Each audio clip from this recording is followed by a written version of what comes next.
প্রিয় শিক্ষার্থী বন্ধুরা, এখন তোমাদের সাথে একটি চমৎকার ভার্বাল ফ্রেজ নিয়ে কথা বলবো, যে ফ্রেজটি তোমরা প্রত্যেক দিন প্রতিনিয়ত অসংখ্যবার ব্যবহার করে থাকো।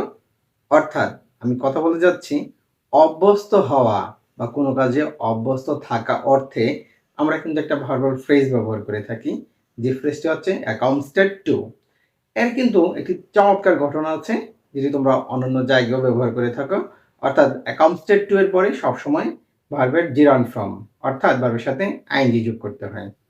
এখন কয়েকটি এক্সাম্পলের মাধ্যমে আমরা এটা সম্পূর্ণ ক্লিয়ার হয়ে নেই। যেমন আমি সকালবেলায় গরম চা খেতে অভ্যস্ত।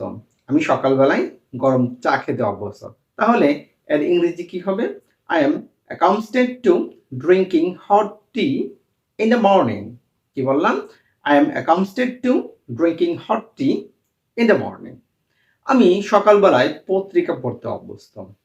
আমি সকালবেলায় পত্রিকা পড়তে অভ্যস্ত। এর কিন্তু একটা চমৎকার ইংরেজি তোমরা ব্যবহার করো। ইংরেজিটি হচ্ছে I am accustomed to reading newspaper in the morning. I am accustomed to reading newspaper in the morning. আমি গান গাইতে অভ্যস্ত। আমি গান গাইতে অভ্যস্ত। এর কিন্তু চমৎকার ইংরেজি আছে, যেটা অবশ্যই তুমি তোমাদের বন্ধুদের সাথে বা পাড়া প্রতিবেশীর সাথে বা শিক্ষক শিক্ষিকার সাথে কিন্তু ব্যবহার করে থাকো। এর ইংরেজি হচ্ছে I am accustomed to singing. I am accustomed to singing. আমি ফুটবল খেলতে অভ্যস্ত, বা আমি ক্রিকেট খেলতে অভ্যস্ত, বা যে কোনো খেলা খেলতে অভ্যস্ত। তাহলে এর ইংরেজি কি হবে? I am accustomed to playing football. I am accustomed to playing football, অথবা ক্রিকেট, অথবা হকি, ভলিবল, যে কোনো খেলার নাম দিলে আমার হয়ে যাচ্ছে।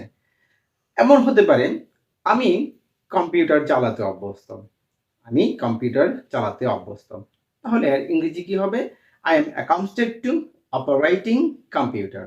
I am accustomed to operating computer. এমন করে অসংখ্য বাক্য তোমরা কিন্তু এই একটি স্ট্রাকচার দিয়ে খুব নিমেষেই তৈরি করতে পারো, এবং এগুলো বারবার প্র্যাকটিসের মাধ্যমে তোমার ইংরেজি বলার দক্ষতাকে অনেকাংশে বাড়িয়ে নিতে পারো। তো আশা করি আজ থেকে তোমরা কথা বলা শুরু করবা এবং তোমাদের স্পিকিং যে দক্ষতা সেটা অবশ্যই বাড়িয়ে নিবা। তো আবারও দেখা হবে নতুন কোনো এপিসোড নিয়ে। আল্লাহ হাফেজ।